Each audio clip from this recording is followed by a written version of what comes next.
Opinions and stories around the game we love, told by your favorite storytellers. Stay up to date with all things cricket. Subscribe to Cricbuzz's YouTube channel and press that bell icon now.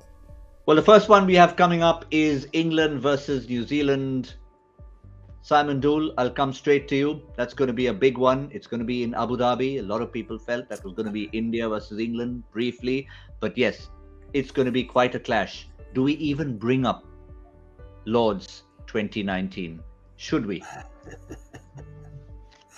Yeah, we should, because at the end of this tournament, New Zealand could actually have held all three trophies.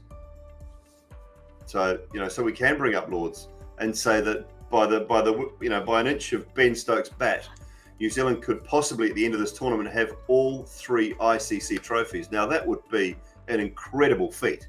Hold the Test Mace, the 50 over, and the T20 World Cup.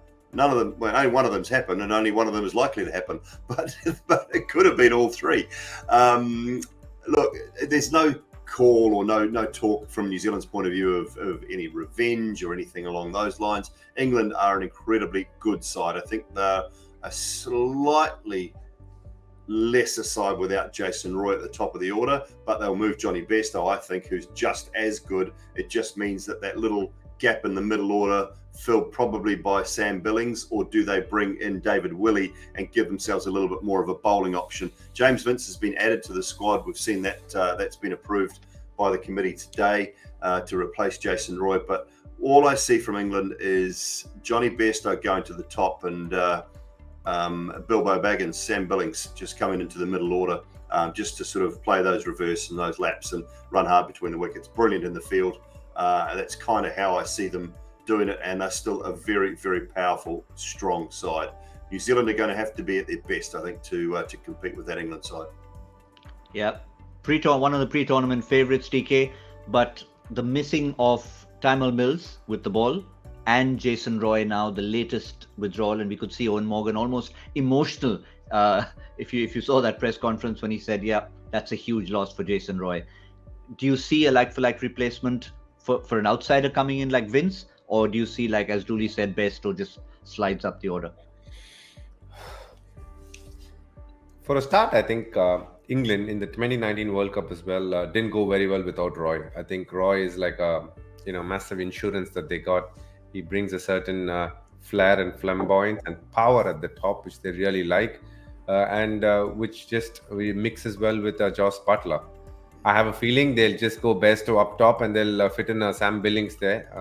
They're not somebody to make any radical moves, so they'll go, steady way. And they're still a very good side. On paper, definitely better side than New Zealand. But we all know how the names on the paper just doesn't mean nothing. So a lot will depend on the toss as well. Again, Abu Dhabi being a venue which has a bit of dew in the evening, so it looks like a very, very good contest, a mouth-watering contest. Yes, the context of 2019 World Cup is still there, and probably arguably one of the greatest finals ever played in the history of sport. So that's a match that everyone will remember.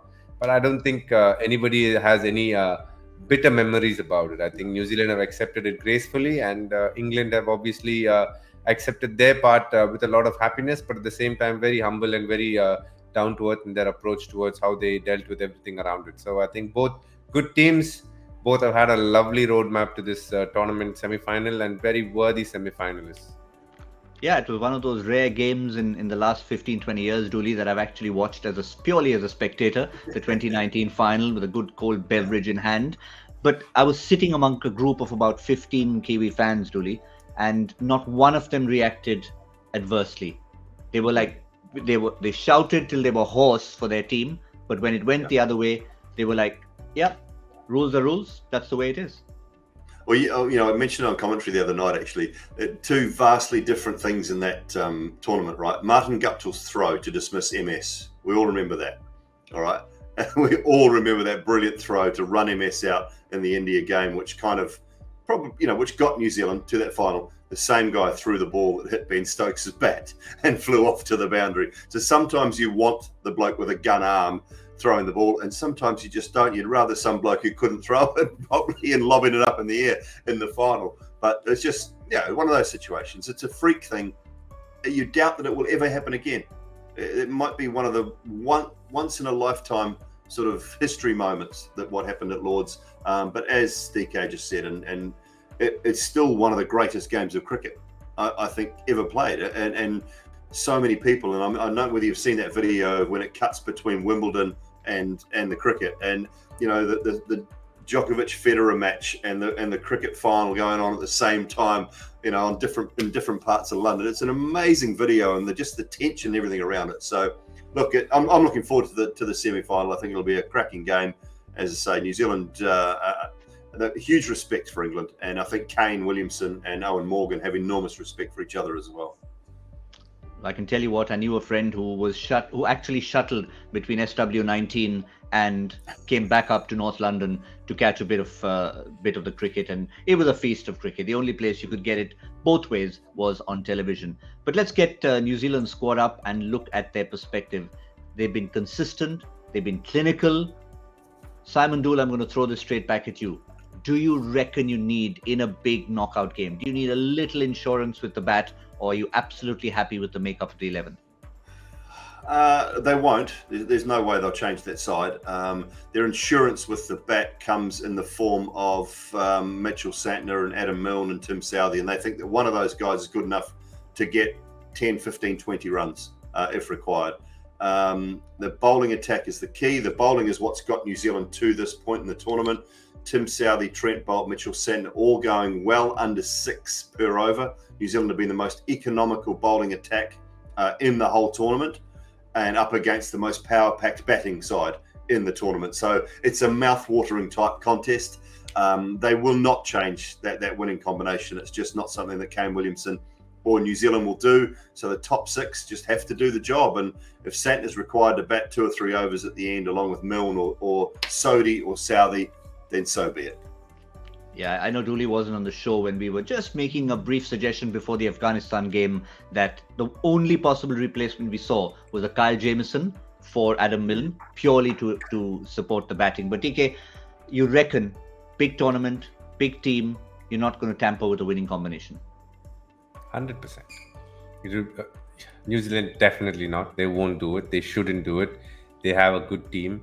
Adding in a Kyle Jamieson doesn't ensure you nothing, because obviously Milne is bowling way better. You don't know what you'll get from a Kyle Jamieson with the bat. So there's no point going down that direction. I think they are settled. They made peace with the fact that they're probably a batterless at the start of the tournament, but decided this is the way we want to go.